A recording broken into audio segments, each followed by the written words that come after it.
மாண்புமிகு அவை முன்னோர் அவர்களுடைய வார்த்தைகள் கவனத்தில் கொள்ளப்படுவதோடு மாண்புமிகு இவருக்கு பிரதான எதிர்க்கட்சி தலைவர் முன்னாள் முதல்வராக இருந்தவர்கள் அலுவலில் முதலாக வள்ளுவருடைய குரல் வாசித்த பின்பு வினாக்கள் விடைகள் நேரம் நடைபெறும்.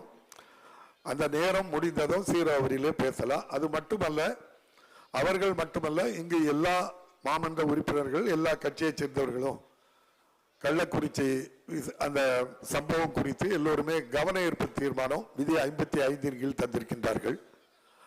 நம்முடைய அதிமுகத்தை சேர்ந்த அக்ரி எஸ் கிருஷ்ணமூர்த்தி அவர்கள், ஐயா OPS அவர்கள், வைத்திலிங்கம் அவர்கள், ஐயப்பன் உட்பட அதிமுகத்திலும் பல பேர் தந்திருக்காங்க. அக்ரி SS கிருஷ்ணமூர்த்தி உட்பட தந்திருக்கின்றார்கள்.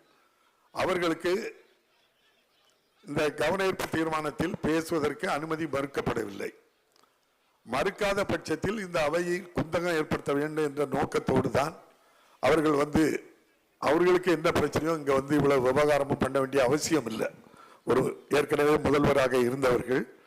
ஆகவே கவன ஈர்ப்பு தீர்மானத்தில் எதை வேண்டுமானாலும் எவ்வளவு நேரம் வேண்டுமானாலும் அவர்களுக்கு பேசுவதற்கு நாம் வாய்ப்பு கொடுக்கிறோம் என்று பல முறை சொன்னதுக்கு பிறகும் சட்டத்துக்கு புறம்பாக விதிக்கு புறம்பாக சட்டமன்ற உறுப்பினர்கள் எல்லாம் பதாதைகளை கொண்டு வந்து சட்டமன்றத்திற்குள் அதை காட்டுவது சட்டத்துக்கு புறம்பானது.